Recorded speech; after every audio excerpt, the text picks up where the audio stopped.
So part of my master's degree is as an apparel engineer, and also I have 8 years working in manufacturing for America's oldest and rarest apparel factory that was defrauded by investors, basically so a city could build condos. But within those 8 years, you get a lot of experience in not only understanding the manufacturing process. We did everything in-house except make our own fabrics because synthetic fabrics has a high waste toxic output, meaning the EPA laws at the time did not allow that toxicity because it would go into the air, it would go into the water. And so usually these synthetic fabrics are produced in places like China. What you don't realize is that in the past 8 years, there has been a war on pollution in China, in which they're trying to shut down the toxic factories. In fact, 2018, 80,000 toxic factories were shut down and shuttered. They have increased their labor regulations. They have increased their other regulations. For the first time, the Chinese people can actually sue manufacturing companies. They are investing in green technology. They are investing in worker and consumer conscious production. If you look at China right now, they are starting to look more like America used to look when it comes to manufacturing. If you look at America right now, we're starting to look like China did. And that's a problem.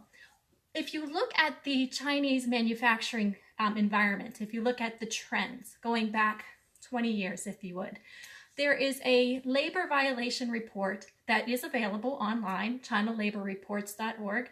I think that's the website, where you can actually see where the labor violations are reported by the corporations and their factories that are breaking the labor violation laws in China. And what is alarming is that a lot of those reports are USA manufacturing or USA corporations. So when we look at, when Americans look at China, we get very disgusted because we say, oh, there's cheap labor and they're toxic and they're this and this and this. If we look at China today, that's no longer the case. They have changed those rules. They are starting to invest in the people. They are starting to invest in the manufacturing process that takes care of the people. And the reason they're doing that is because they have learned that through the decades of allowing the toxicity of the factories, they have destroyed their agriculture. They have destroyed their recreational areas. They have destroyed their cities, their lands, their water, their soil. They're currently investing right now, I think, trillions of dollars into the soil cleanup of the toxicity and not making much of a dent.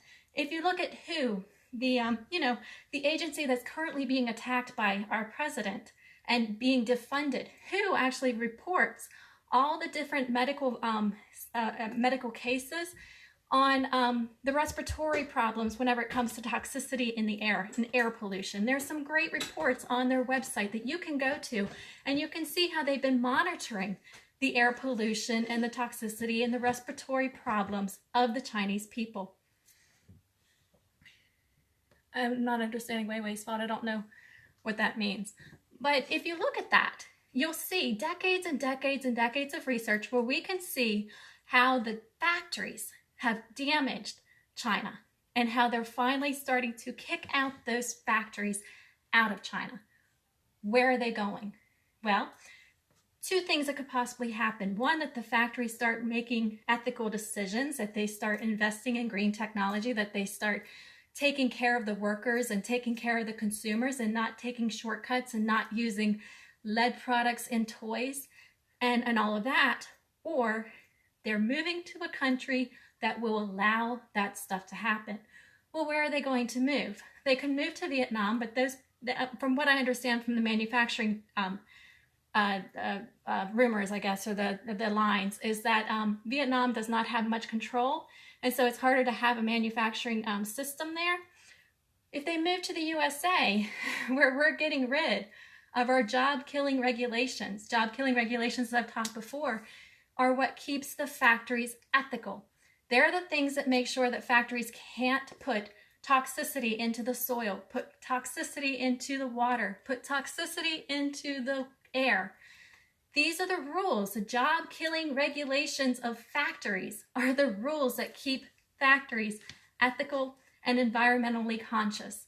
And if those rules are going away, here in the United States, that can only mean one thing, that those factories, instead of changing their ways, instead of being held accountable, instead of being held to a standard of humanity that protects the people, note both in the workmanship, I need you to go live after this, no. So anyways, that goes into, sorry, it's a scammer investor. Anyways, it goes into the, shoot, let me lose track. Anyways, that goes into the, let me lose track. This is what women have to put up with, and it gets very, very, very frustrating. Anyways, so if we look at the bad behavior factors that go into the soil and goes into the water and goes into the air, and we have the job-killing regulations that go away, then America is going to become that next cheap labor nation of the rest of the world. And if we look at what's going on with our economy, we are losing money. We are being stripped of our money. It's going into bailouts of corporations who do not contribute to our tax system. It's going out to bailouts of nonprofits who do not contribute to our tax system.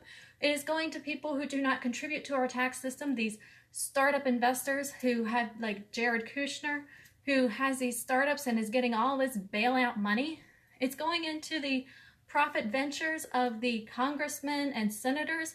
It's not going back into the people.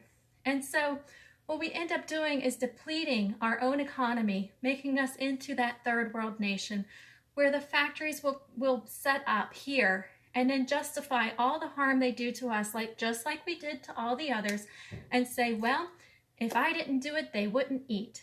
Now we can either allow this to continue to happen and we have this continual spiral of degradation and decay, and it's going to affect the whole entire world because we all live on the same planet, or we start taking means to stop it now, and we start making those manufacturers responsible for the products that they put out, both inside the factory and outside the factory, because we only live on this one planet, and if we destroy this planet, there's nothing else. So we need to start working together and start keeping those factories in check and to the systems of labor and laws, because it's not going to have, we're not going to bring back child labor here. They're not going to destroy our education system so that we put our kids into the labor. Our ancestors have worked too daggone hard to get rid of that crap. And instead of allowing that to come back because these people have all this money and they think they can just control the whole entire world and they can treat us like crap, we embrace our power. As I said before, we have power here in the United States a lot of the other countries do not have. So we as parents can embrace that power and we can put a stop to it and we can demand it, because USA is not going to just be, bring back the factories and let the corporations still continue to break and violate the labor laws. We start holding them accountable. We have our legal system. We have our rule of law. We need to learn it and we need to keep them accountable at the top.